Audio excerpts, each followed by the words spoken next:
ആഗ്രയിൽ രണ്ട് സഹോദരിമാരെ കാണാതായ സംഭവത്തിൽ കഴിഞ്ഞ 3 മാസമായി തീവ്രമായ അന്വേഷണത്തിലായിരുന്നു ഉത്തർപ്രദേശ് പോലീസ്.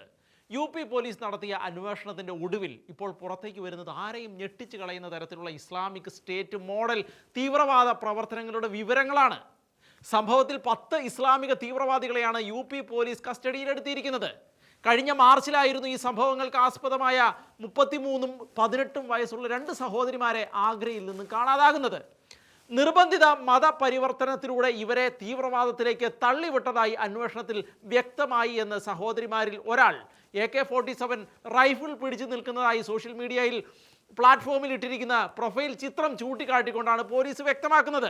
ആഗോള വ്യാപകമായി ഇസ്ലാമിക തീവ്രവാദത്തിന്റെ മൊത്തക്കച്ചവടക്കാരായി പ്രവർത്തിക്കുന്ന ഇസ്ലാമിക് സ്റ്റേറ്റ് മരണവ്യാപാരികളുടെ അതിതീവ്ര ആശയങ്ങൾ നടപ്പിലാക്കാൻ ഗോവ, പശ്ചിമ ബംഗാൾ, രാജസ്ഥാൻ, ദില്ലി, ഉത്തർപ്രദേശ്, ഉത്തരാഖണ്ഡ് എന്നീ സംസ്ഥാനങ്ങളിൽ നിന്ന് സംഘടിപ്പിച്ച 10ഓളം ഇസ്ലാമിക തീവ്രവാദികളെയാണ് ഇപ്പോൾ പോലീസ് വലയിലാക്കിയിരിക്കുന്നത്. ഇവർ മതപരിവർത്തന റാക്കറ്റാണ് എന്ന് പോലീസ് വ്യക്തമാക്കി. തീവ്രവാദവൽക്കരണം, നിയമവിരുദ്ധ മതപരിവർത്തനം, ആസൂത്രിതമായി നടപ്പിലാക്കുന്ന ലവ് ജിഹാദ്, പ്രണയക്കണി തുടങ്ങി ഇസ്ലാമിക് സ്റ്റേറ്റ് പ്രാഥമിക ഘട്ടത്തിൽ നടത്തുന്ന എല്ലാത്തരം ഭീകര പ്രവർത്തനങ്ങളും ഈ മനുഷ്യർ നടപ്പാക്കിയിരുന്നു. ഇസ്ലാമിക തീവ്രവാദികൾക്കെതിരെ വിട്ടുവീഴ്ചയില്ലാതെ അതിശക്തമായ നടപടികളുമായി മുന്നോട്ട് പോകുന്ന യോഗി ആദിത്യനാഥ് സർക്കാർ ഈ സഹോദരിമാരുടെ തിരോധാന കേസ് അതീവ ഗൗരവമായി എടുക്കുകയും ഓപ്പറേഷൻ അസ്മിത എന്ന പേര് കൊടുത്തുകൊണ്ട് അന്വേഷണം ശക്തമാക്കി ഇവരെ പൂട്ടിക്കെട്ടി അകത്തിടുകയും ചെയ്യുകയാണ് യു.പി. പോലീസ് ചെയ്തത്. ഇപ്പോൾ അവരിൽ നിന്നും പുറത്തു വരുന്ന വിവരങ്ങൾ ഞെട്ടിക്കുന്നതാണ്. ഇന്ത്യയിലെ 6 വ്യത്യസ്ത സംസ്ഥാനങ്ങളിൽ IS-നാൽ പ്രചോദിതരായി തീവ്രവാദ പ്രവർത്തനങ്ങളിൽ ഏർപ്പെട്ടുകൊണ്ടിരുന്ന ഇവരെ മുഴുവൻ തൂക്കിയെടുത്തകത്തിടാൻ ഈ സംസ്ഥാനങ്ങളിലെല്ലാം 11ഓളം റെയ്ഡുകളാണ് അന്വേഷണ സംഘം നടത്തിയത്.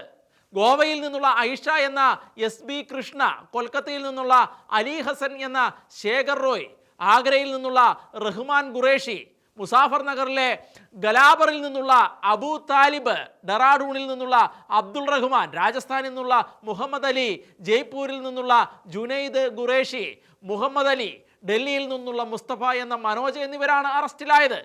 ഇവർ പിടിയിലായതോടെ വലിയൊരു ഇസ്ലാമിക തീവ്രവാദത്തിന്റെ ശൃംഖലയാണ് ശിഥിലമായി പോയത് എന്നും വളർന്നു വരുന്ന തലമുറകളെ നൈസായി റാഡിക്കലൈസ് ചെയ്തും മതതീവ്രവാദത്തെയും മതപരിവർത്തനത്തെയും പ്രോത്സാഹിപ്പിച്ചും കൊണ്ട് ഇസ്ലാമിക സ്റ്റേറ്റിന് തുല്യമായി പ്രവർത്തിക്കുന്ന ഇവർക്ക് നിരോധിത ഭീകര സംഘടനകളായ PFI, SDPI, പാകിസ്ഥാനിലെ തീവ്രവാദ സംഘടനകൾ എന്നീ ഇസ്ലാമിക തീവ്രവാദ സംഘടനകളുമായി ഇവർക്ക് അടുത്ത ബന്ധമുണ്ട് എന്നും പോലീസിന്റെ അന്വേഷണത്തിൽ കണ്ടെത്തുകയും പോലീസ് വ്യക്തമാക്കുകയും ചെയ്യുന്നു.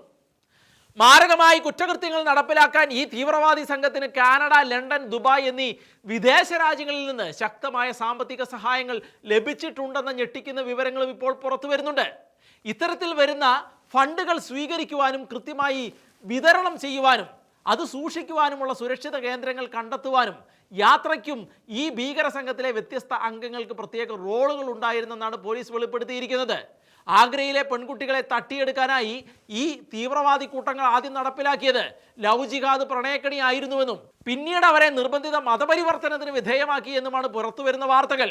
ഇത്തരത്തിൽ പെൺകുട്ടികളെ പ്രണയക്കണിയിൽ വീഴ്ത്തി തട്ടിക്കൊണ്ടുപോയി ഇസ്ലാമിലേക്ക് മതം മാറ്റുകയും ഇസ്ലാമിക് സ്റ്റേറ്റിന്റെ ആഗോള തീവ്രവാദ മേഖലകളിലേക്ക് കടത്തുകയും ചെയ്യുന്ന പ്രവണത 2 പതിറ്റാണ്ടിലധികമായി ഇന്ത്യയിൽ അതിശക്തമായി തന്നെ നടമാടിക്കൊണ്ടിരിക്കുകയാണ് എന്നുള്ള ആരോപണങ്ങളാണ് ഉയരുന്നത്. കേരളമടക്കമുള്ള എല്ലാ സംസ്ഥാനങ്ങളിലും ഇതിൻ്റെ ഇരകളുണ്ട്. നമ്മൾ കഴിഞ്ഞ കാലങ്ങളിലെല്ലാം ഒരുപാട് കഥകൾ കേട്ടിട്ടുള്ളതാണ് ഇതിൻ്റെ എല്ലാം. നിയമവിരുദ്ധമായി തുടരുന്ന തീവ്രവാദ സംഘങ്ങളെ ഇല്ലാതാക്കുക എന്ന ലക്ഷ്യത്തോടെ യു.പിയിൽ തുടങ്ങിയ മിഷൻ അസ്മിത എന്ന പോലീസ് നടപടികളാണ് ഇവിടെ നിർണായകമായത്. ലവ് ജിഹാദ്, നിയമവിരുദ്ധ മതപരിവർത്തനം, തീവ്രവാദം, ഡാർക്ക് വെബ് ഉൾപ്പെടെയുള്ള രഹസ്യ ശൃംഖലകൾ വഴി അന്താരാഷ്ട്ര ജിഹാദി ഫണ്ടിങ് വഴി ദേശീയ സുരക്ഷയെ ദുർബലപ്പെടുത്താനുള്ള നീക്കങ്ങൾ തുടങ്ങിയ ഗുരുതരമായ കുറ്റകൃത്യങ്ങളിൽ ഏർപ്പെട്ടിരിക്കുന്ന കുറ്റവാളികളെയാണ് മിഷൻ അസ്മിത ടാർഗറ്റ് ചെയ്തിരിക്കുന്നത്. സ്പെഷ്യൽ ടാസ്ക് ഫോഴ്സും ആൻറ്റി ടെറർ സ്ക്വാഡും ഉൾപ്പെടെ യു.പി. പോലീസിൻ്റെ പ്രത്യേക യൂണിറ്റുകളാണ് ഈ അന്വേഷണത്തിൽ പങ്കാളികളാണത്. എന്താണെങ്കിലും ചുരുളഴിയുന്നത് ഒരു തീവ്രവാദ റാക്കറ്റിൻ്റെ വലിയ പദ്ധതികളാണ്.